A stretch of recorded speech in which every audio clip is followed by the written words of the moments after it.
Everybody wants to live shameless. Nobody wants to be judged for anything. You talking about going into the age of pleasure. Damn it, where the hell is the age of discipline? Because it's going to take discipline to get where we want to go. It's going to take discipline to get free. It's going to take discipline to transform your family. It's going to take discipline to stand up as a man, to finally do what you know is right, but you have that mind that continue to defeat you. It's going to take discipline to take care of your woman. It's going to take discipline to show up every single day and not do what you want to do, but do what you have to do.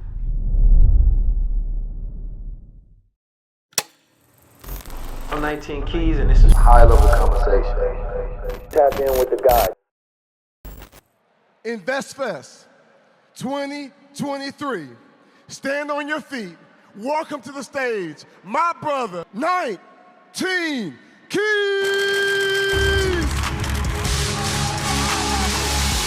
Are we low level or high level? Talk to me, culture. Are we low level or high level? We in the midst of the greatest revolution on the planet Earth, and you showed up. We ain't show up to protect the old culture. We came to push a new one forward. One where you know who you are. One where you build from the knowledge that you receive and you execute. One that takes you from the darkest places of the planet Earth and brings you into enlightenment. How we feeling today?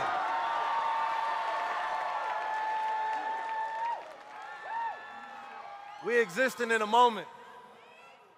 First of all, I want to give thanks to all of you all who showed up today.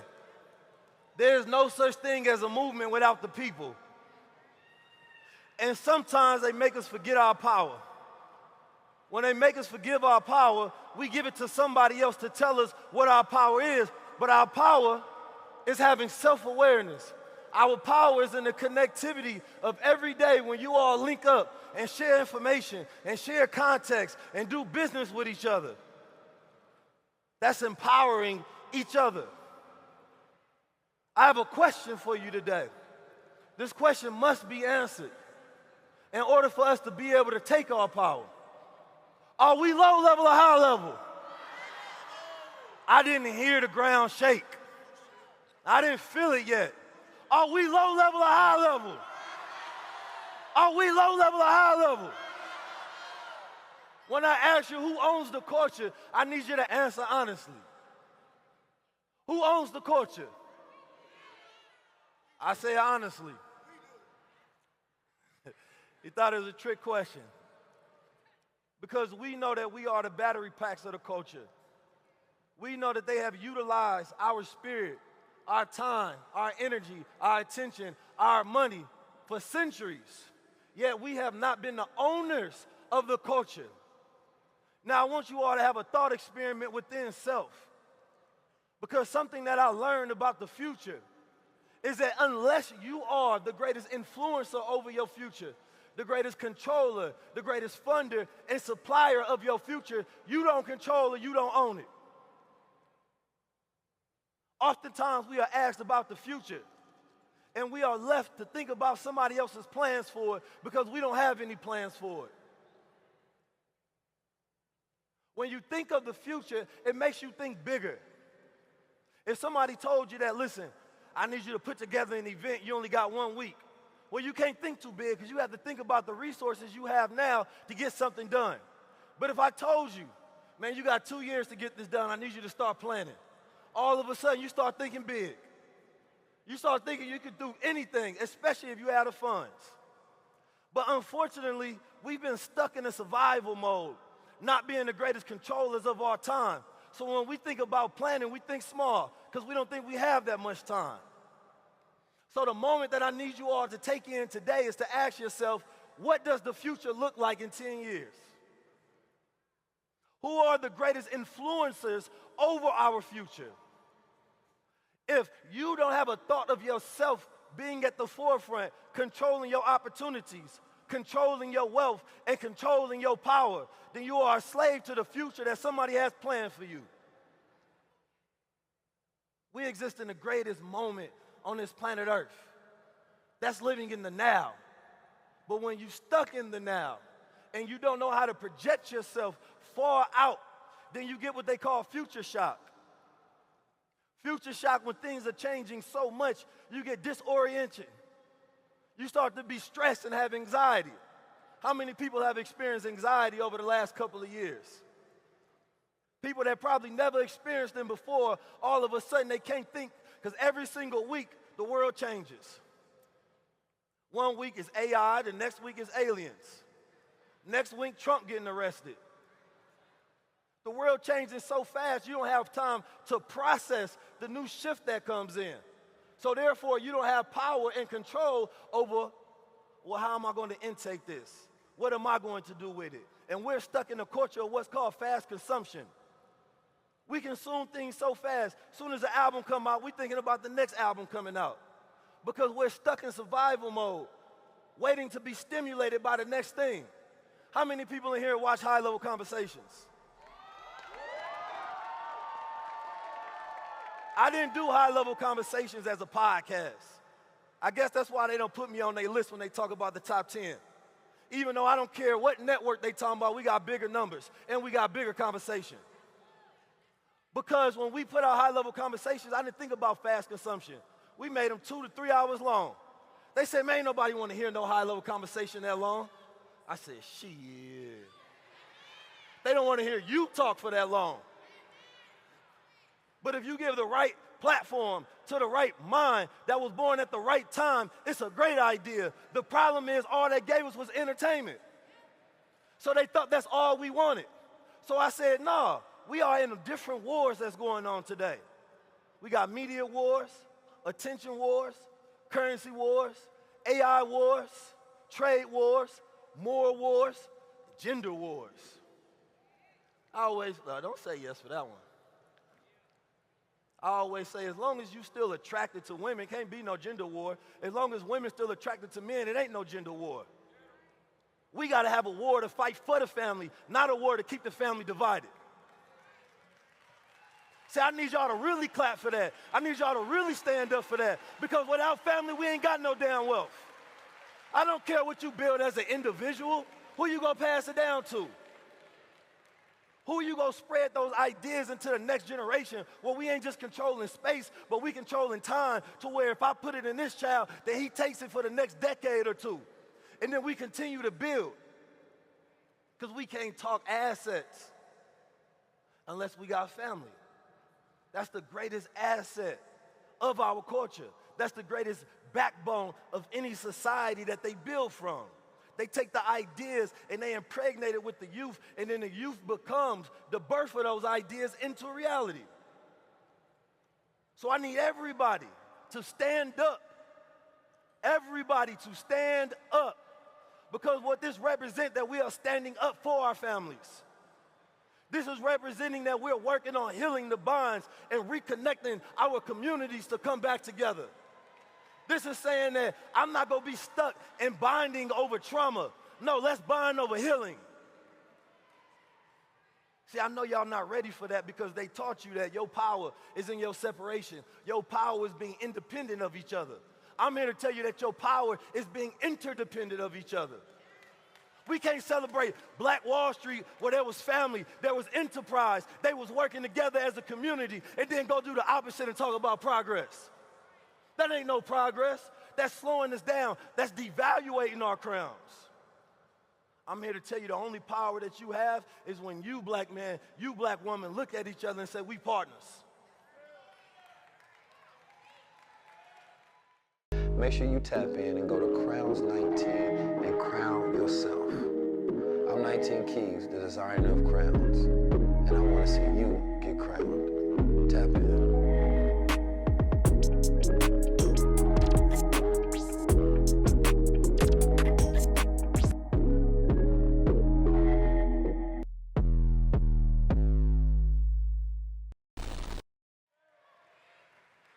Now, I know I came up here looking like a Nobel Drip Prize.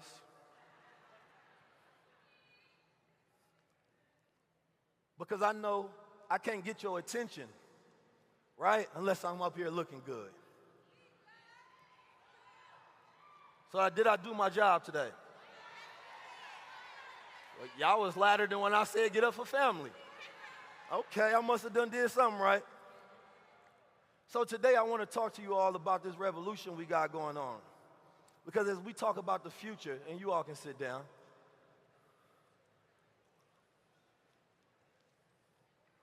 as we talk about the future, we have to think about what is our control mechanisms. We have AI, artificial intelligence, artificial insemination, artificial ingredients, and now we got the new AI everybody worried about, the alien invasions. All of these things don't matter unless we have power over them. So the question today is not just, where are we?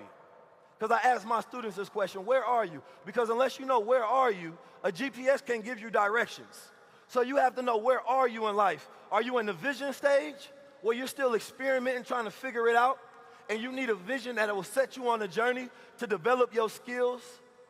Are you in the developing stage, where you know what your vision is? Now you're developing to become the person that can bring the vision outward into reality. Or are you in the building stage, where you became that person, now you have to put in the intensity of work to bring it forth into reality? Then you have to understand when you are. We are in a great transition. The great transition is us going from different ages, from analog age to digital age to the artificial intelligent age.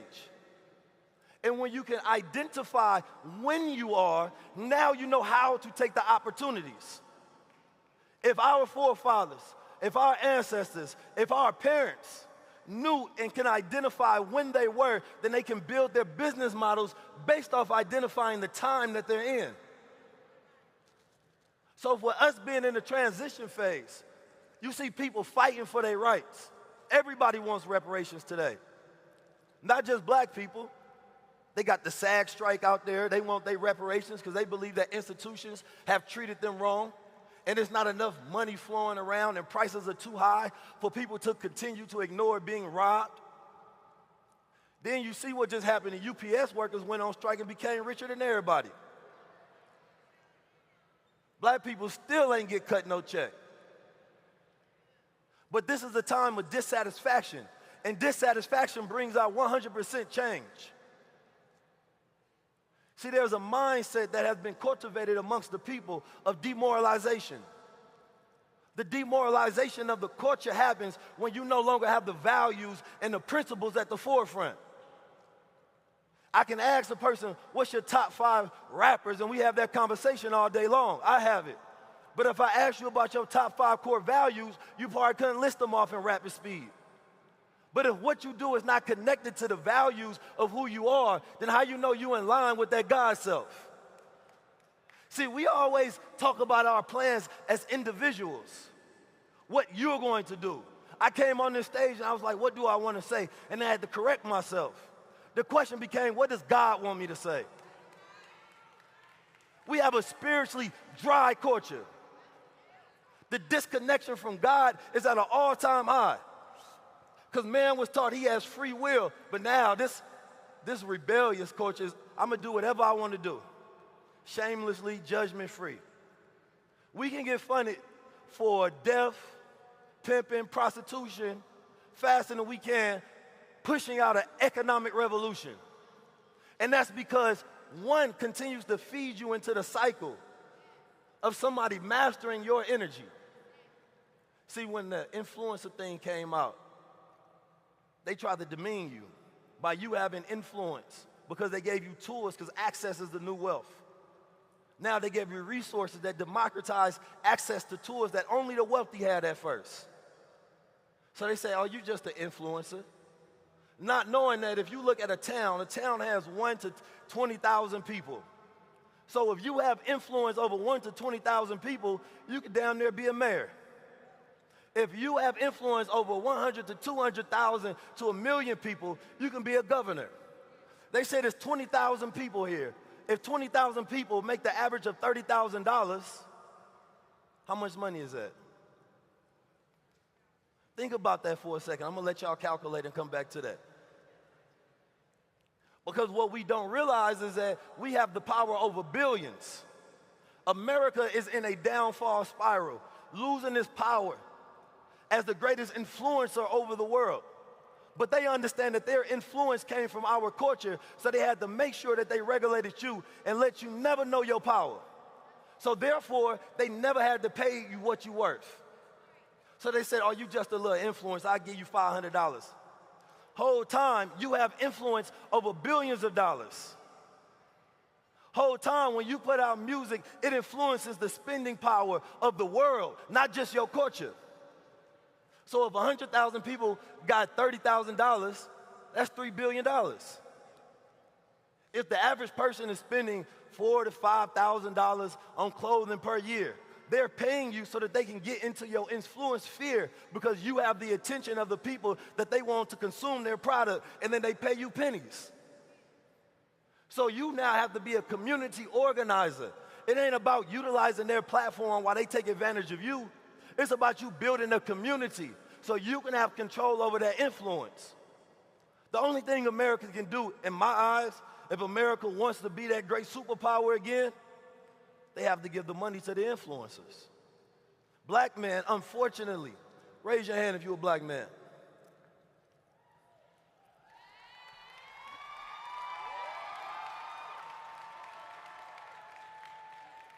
Unfortunately, these brothers that raise their hand, we fall into a statistical category of having the worst stats of anybody throughout America. When it comes to health, when it comes to heart disease, when it comes to cancer, gun violence, poverty. We only rank number 2 in one category, and that's suicide, because they don't grade us as the slow suicide we go through to where we do the things that start to kill us. We join things that know is eventually going to kill us.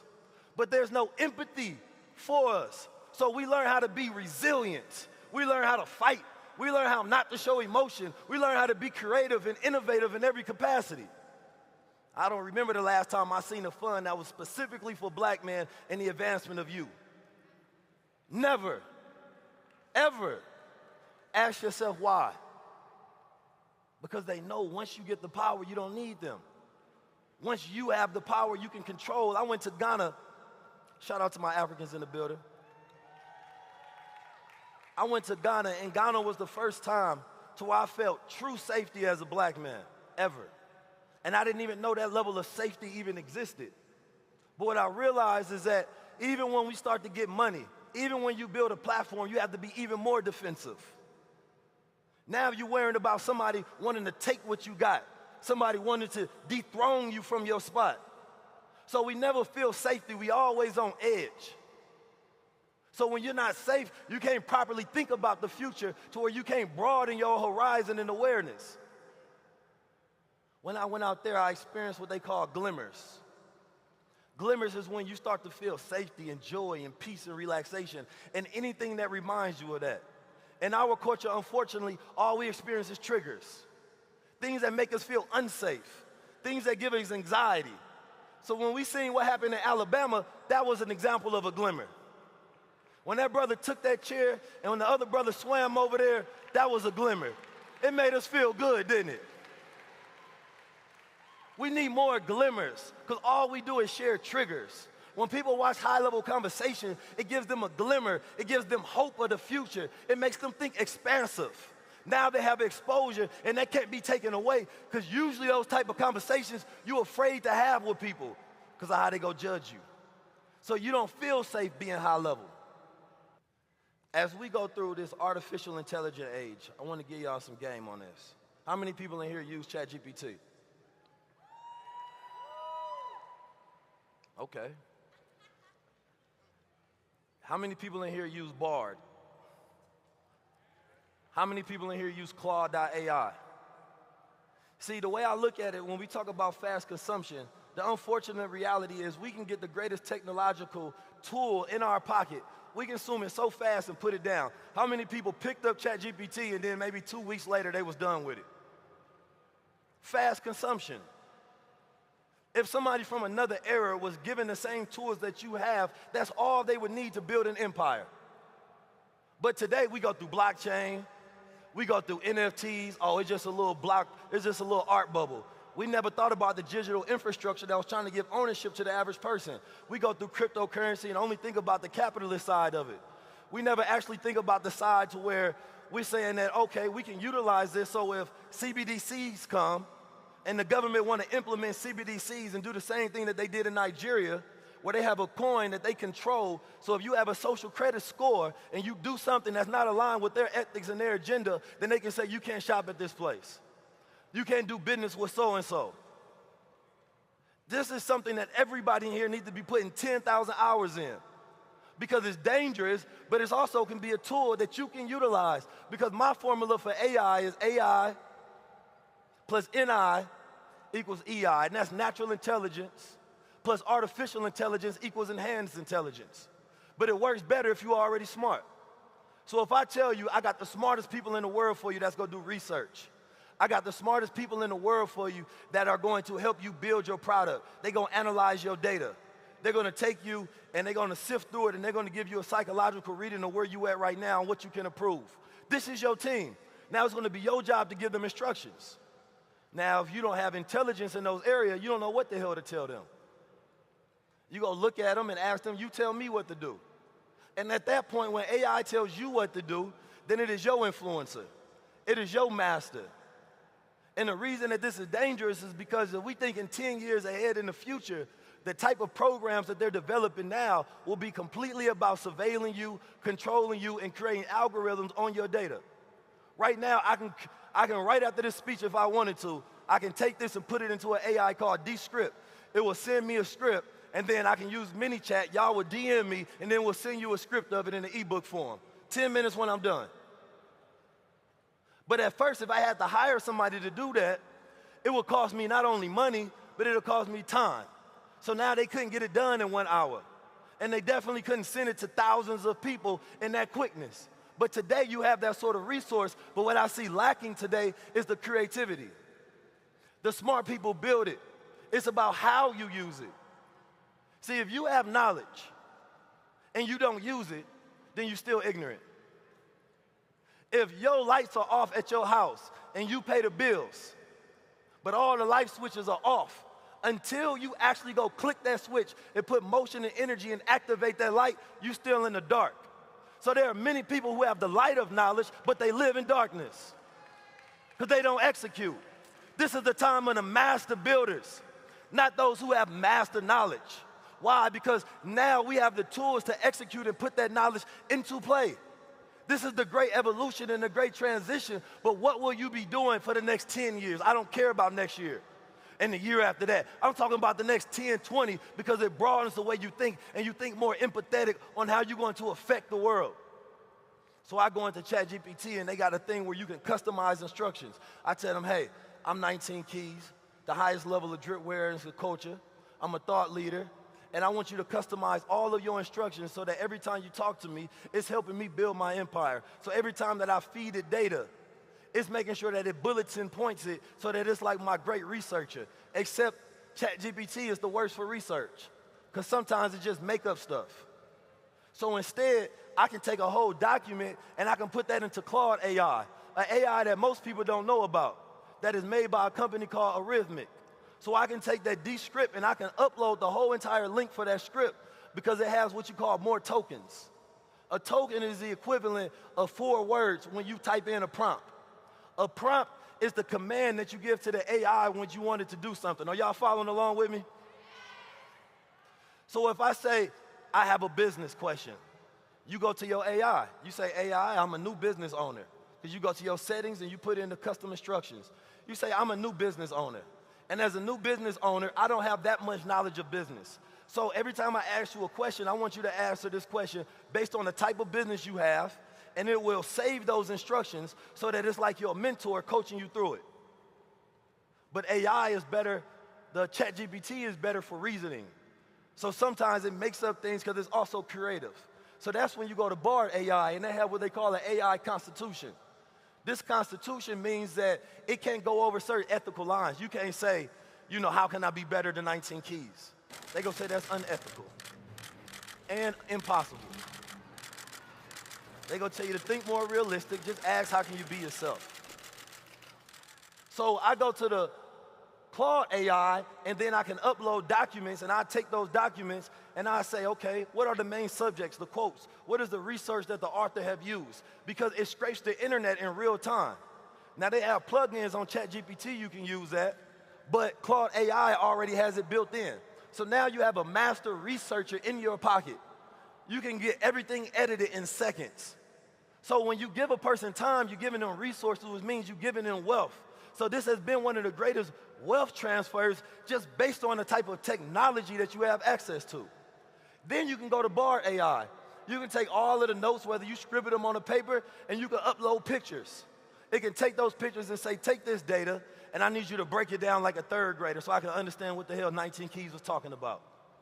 It will take that data, it will break it down. You can take it and you can give a picture of your website, and you say, I need you to analyze this to see if I can get faster checkout, to see what am I doing wrong. I need you to analyze this based on some of the top websites in my industry that's getting way more traffic and way more sales. So now you have a whole team in your pocket, but the way we've been stuck in fast consumption doesn't allow us to get the true value out of something. We get it to be stimulated for a moment because they have demoralized us to where all we think is from our lower nature. Can I get a little money? Can I get a feeling from this? Because when you are unhealed, you're not focused. So we're not just talking about artificial intelligence, because I got to give you the higher level on that. But when we're talking about having the ability to heal yourself, having the ability to properly breathe, so when you do sit down, you're disciplined into your stillness because you have a vision that you're about to give birth to. But if you don't have a vision, if you don't have anything inside self, I can give you the greatest tools on the planet Earth, and you're going to do nothing because you have nothing. But when you have something, and I give you the tools, and I give you the resources, you can take over the planet Earth. And that's the time we're living in.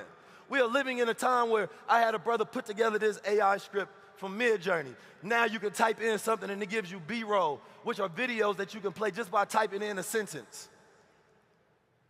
What are your excuses is the question I have. That's the question. What are your excuses? Why aren't you executing more? It's because they keep you trapped in a contraption of attention. So when we fighting for attention and try to give you education, we say, okay, Sun Tzu said, fighting the war, the best way is to not shed blood. So we'll just merge them and bring them together, and that's when you get an Investfest. That's when you get high-level conversations. The reason why high-level conversations is able to do better than 99% of the podcasts out there, 99% of the shows out there, is because we did our research first. We understand that attention span is shortening and shortening. And I'm going to give y'all some game because I want to see the next generation of creators. I want to see the next generation of thought leaders that come from this, because this moment is just not about sitting here. This moment is what ripples from being here. This moment is looking at this and saying that we talked about having us a Black Wall Street for so long, but the Black Wall Street exists in your businesses. They exist in your ideas. They exist in every transaction that you make with each other. Because it's not just enough to have financial literacy. We need economic literacy, because we don't just want to build our finances. We want to build our economics. We want to build our family.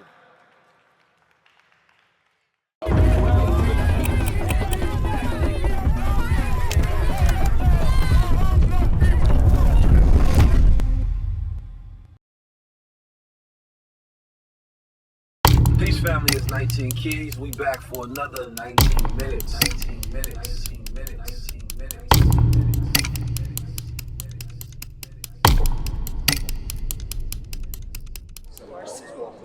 That only happened when I get in the service. What's happening with you, God, man? My Bless God. us. I wouldn't expect this duo. How you doing, King? I'm all right, man. How you feel? Good, man. Proud of you. Oh my God.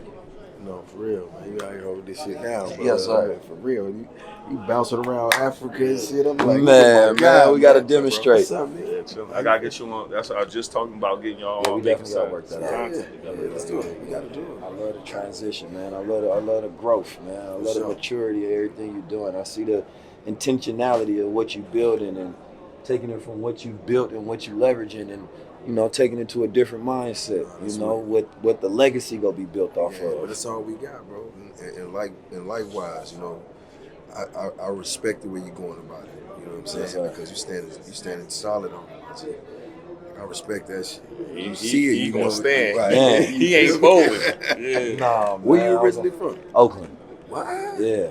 Tell me about it. Man, you know, that's a lot to tell. I got a lot of stories. Give me the short version, though. Like, And so I grew up in Oakland and St. Louis, so I got the worst of both worlds. Right. You know what I'm saying? Right. So in Oakland, that's where I got my militant Muslim side from. St. Louis is where we got the streets. got it. You know what I mean? So my first time listening to Trap or Die documentary on the south side of St. Louis when we was actually in the streets. You know what I'm saying? But I grew up under a Muslim fold, but these Muslims was a little different, right? So at that particular time, you know, they were owners, right? So they had a whole EMF service. They had bakeries, security services, schools. So I seen black men with money at an early age. Right. We riding through an all-black motorcades. Right. You know what I mean? You would think it was BMF, but instead it's the black Muslims. That's how we moved in Oakland. Right. So it's like, for me, my paradigm was different growing up in it. Right. And then being in the streets, they give me a different experience to have empathy because I can wear many different crowns. Because I done been on both sides of it. Right. So now, you know, I feel like my experiences that I have are very unique. They just make me who I am. I agree. So that's why it ain't no folding. It's, I was only made one way, and that's to do this. But the way you get it out, though, is it makes sense because for you to be from Oakland and then you to have that, it comes across to us like fresh, Yeah. new. You know what I'm saying? It's just like definitely. You know I what mean, I mean? it's like the new modern day mouth. Yeah. Because I'm not trying to emulate something. It's in me, so I got to do it my way, though. Right. You feel me? Like I think a lot of people, they pick it up and they say, okay, if I'm gonna do this, I need to do it like them. Right. You can't do it like them because they had to do it like them for their time. Right. You know what I mean? The only way it's sustainable if you do it your way. Yeah, right. Right? So a lot of people, they ain't like it in the beginning, but can't argue with results. So as you going around and you doing like these speaking engagements, these just different. So for me, it's like it's different lectures, it's different topics. Okay. Right? So we get to cover. I always started speaking on all the things I'm interested in. I never niche myself. Right. So therefore, I might talk about spirituality, and we might talk about business. Right? Then we might talk about masculine. We might talk about the streets. We might talk about hip hop. Because all of these things, I'm the full spectrum. Right? So we wanted to do the tour in a way where I'm like, no, give me the theaters. I want to prove that we can sell these out. So it's like it's a new archetype around. Right? So now we've proven that theater model. We've proven the brand can go tour. So now a person can't have excuses. So we're like, no, we done demonstrated everything, and everything is self-funded. Right. What's next though? Next, man, we got a lot of different things. So I really want to continue to bid out this media side. Okay. We got some things called high level land coming.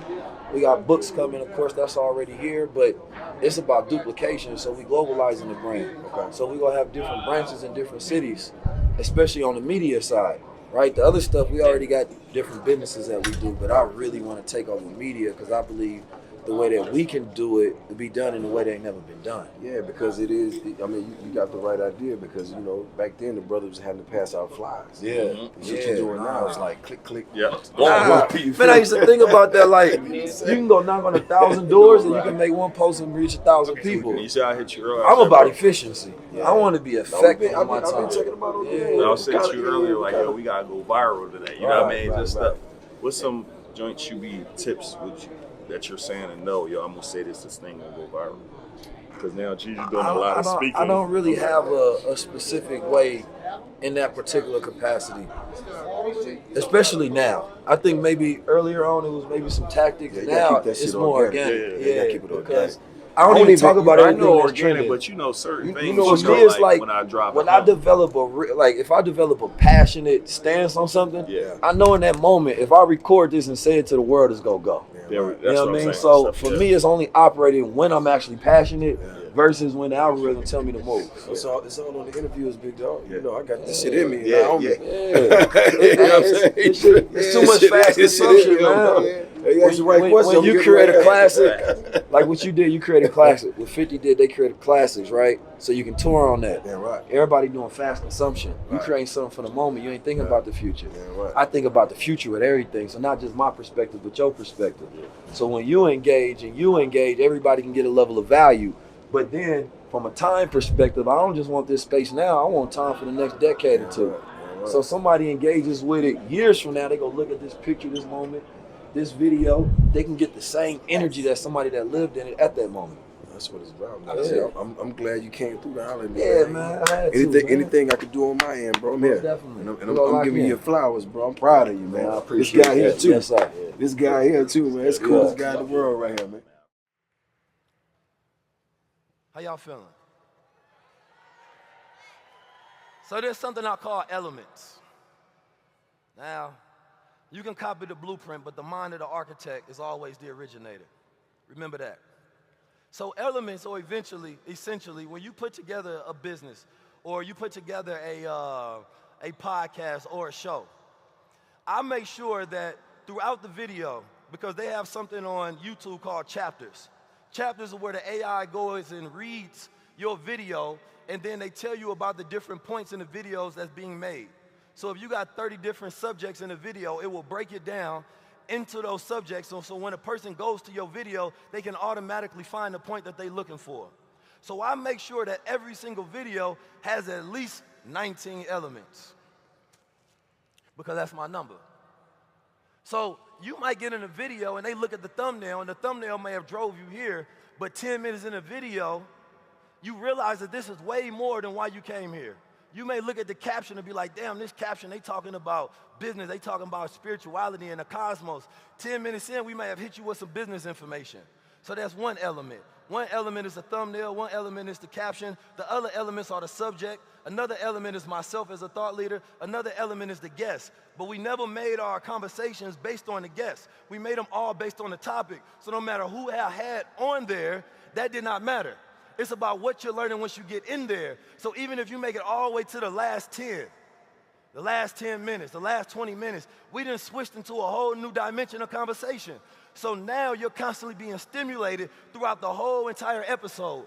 Some of you are, unfortunately, because you're stuck in the fast consumption, you make the whole entire video just for the clips. Then you post the only clip that was worthy of watching in the whole video on social media. So therefore, the clip gets 1 million views. The commercial goes platinum, but the actual movie, that goes dust. So what I want to see as well is you experimenting with more topics, because you keep trying to serve people the same low-level conversations that everybody else is having. How many people are tired of relationship podcasts? No disrespect to relationship podcasts. But what I'm saying is, shout out to my brother. Bad relationship podcasts. Because the problem is that when you unhealed, you're looking for something to validate your problems and issues, so you go watch it. But all it's doing is re-triggering you, making it worse. So when you go watch something that's actually giving you solutions, now you start to make progress and get bitter, and get better, not bitter. So for me, giving that game is thinking about how to implement that, because sometimes I take a conversation to understand which clips I want to put out. I'll put it in Descript, and I'll ask for a psychological breakdown of each speaker. So now I know which clips to go on. But unfortunately, when you only do things for polarization and virality, you will lose. When you do things to create a classic, meaning something that's going to last throughout the test of time, it's the reason why 50 Cent can tour and some of the new rappers can't fill up a theater.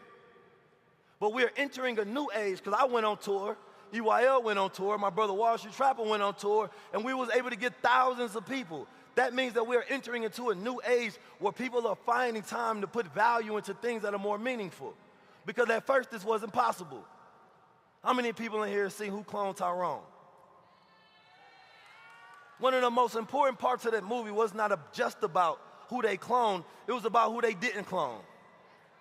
Because they know that if they duplicate certain people, then it's going to automatically create a change in the culture, and they're not going to be able to control you. They're not going to be able to duplicate you. So damn, they don't want to see another 19 Keys.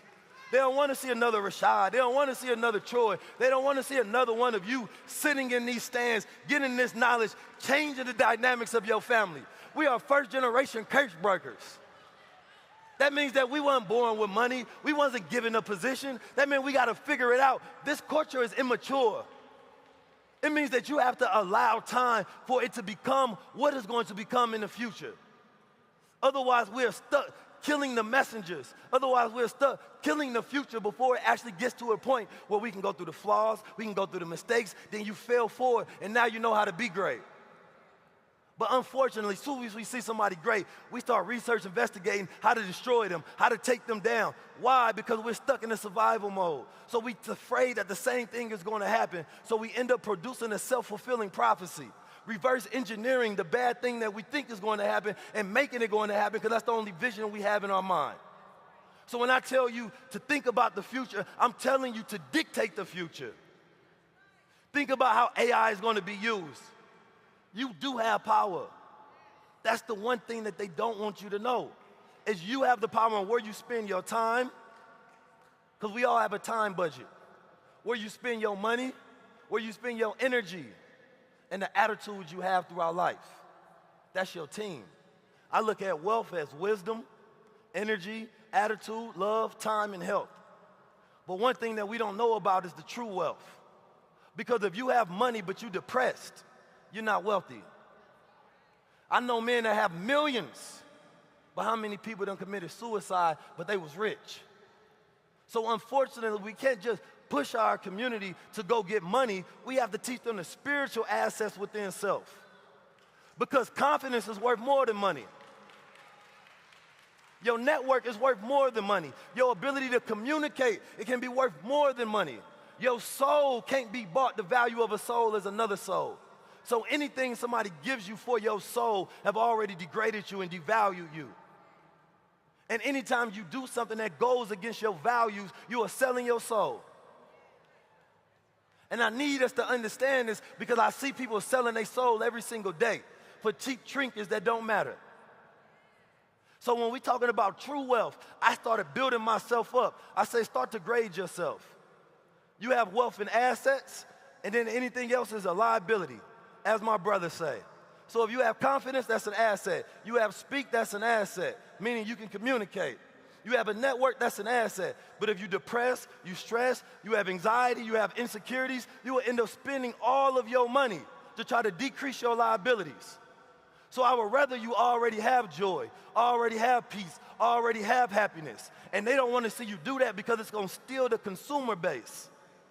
Because they know that you also have the power to control your spending. So if you're not happy, you're going to overeat. If you're not happy, you're going to overspend. You're going to put it in industries that control you and manipulate you because they know that you are unhealed people. So we have to do the shadow work. We have to do the work where we go into that part of ourselves we're ashamed to show the world. And then we put light and expose ourselves so that we can get better.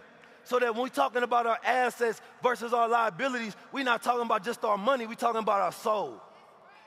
We're talking about our spiritual power. Today we have all this power over media. Each one of you can pick up your phone and blast out a message. But unfortunately, black media is not getting part of that $400 billion that's being spent. So when you see us cultivating these platforms, when you see us building these things, it's your job to be the sponsor.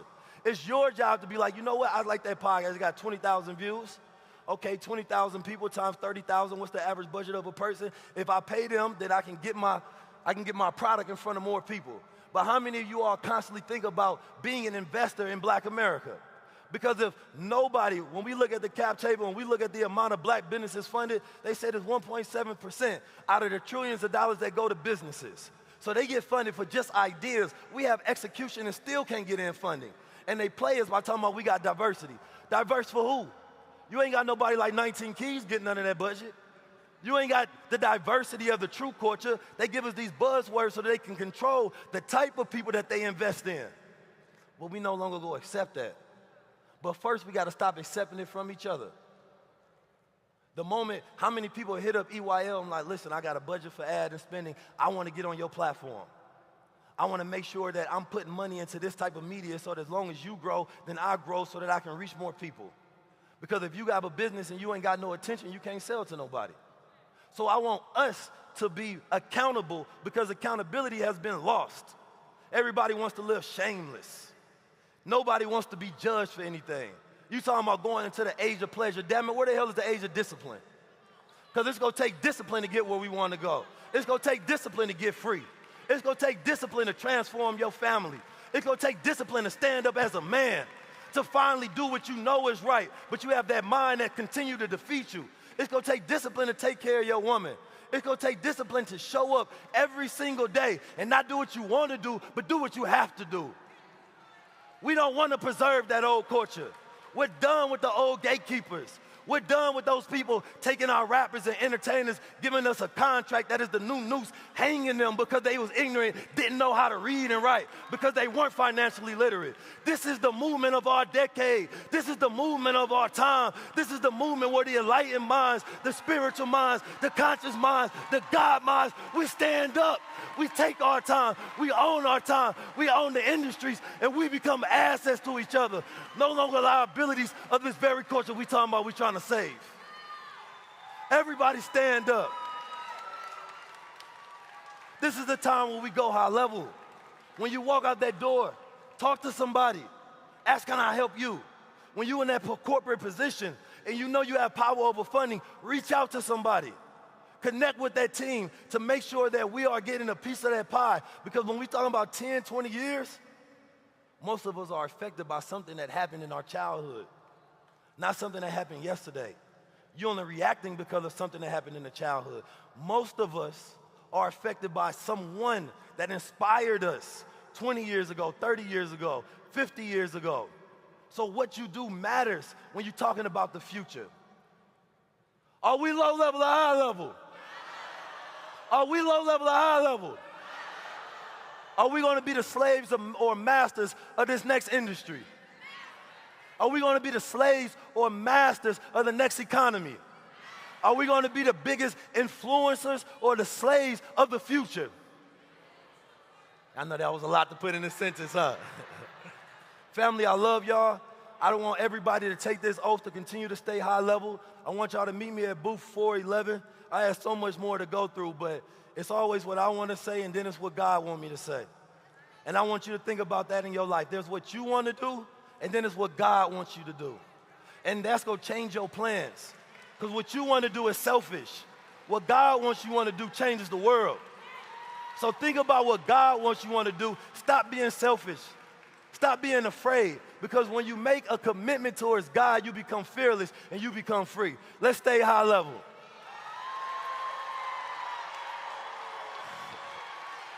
Let's stay high level forever.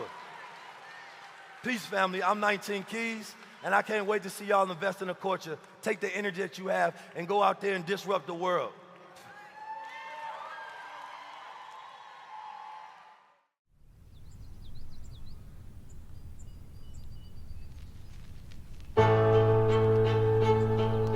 Every generation, there exists tools to change the lives of those at the bottom class and at the top.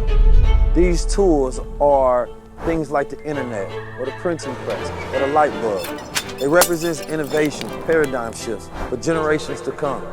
Those who have the education are able to take full advantage of the innovation by setting themselves up as the industry leaders, the most qualified and skilled, so they can teach the world what's to come because they are the ones that build it.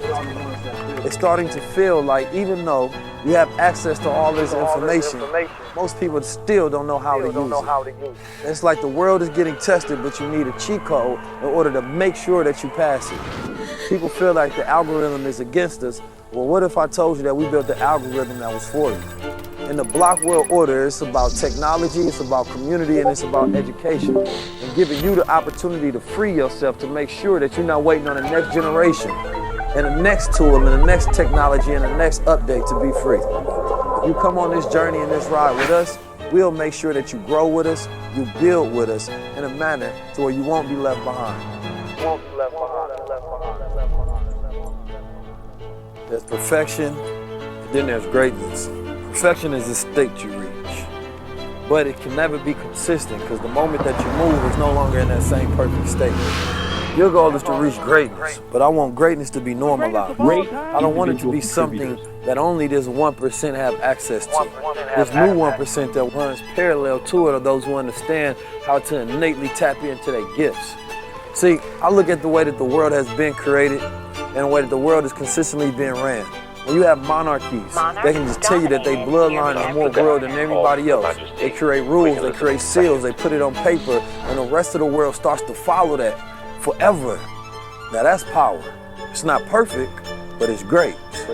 Now we got new systems, blockchain. These systems sit there to challenge the existing systems, where new seals, new families, new records, new history can be created.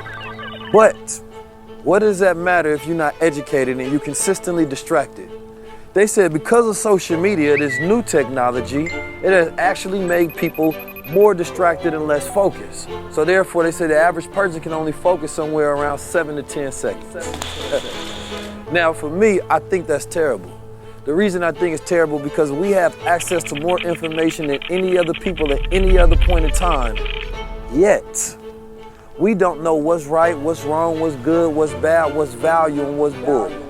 So it's not about just having information, it's about the curation of information. Who's bringing it to you? Who can cipher it? What type of community and environment that you are in?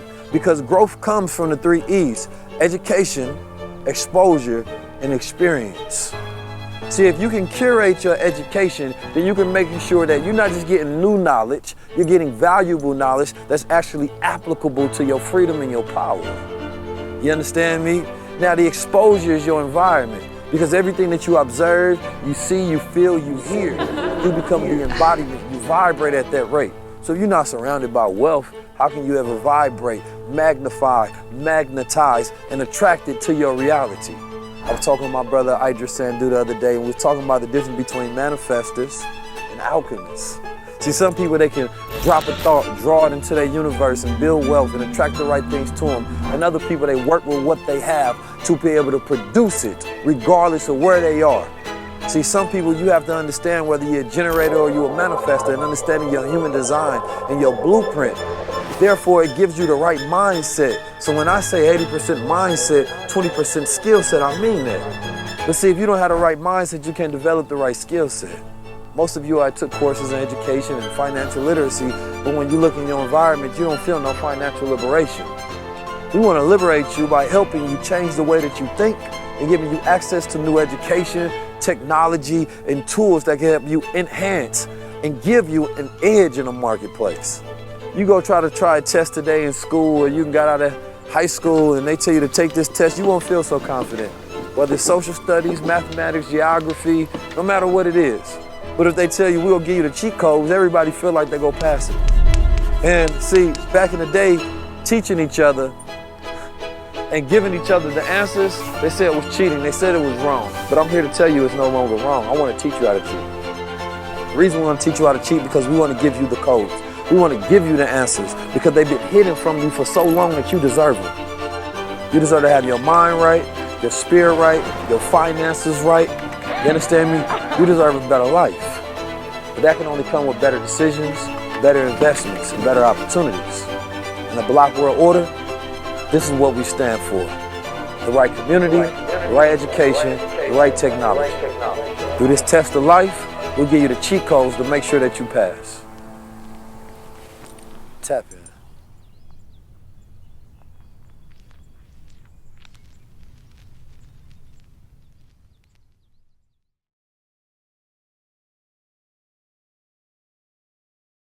Come and join the Block World Order.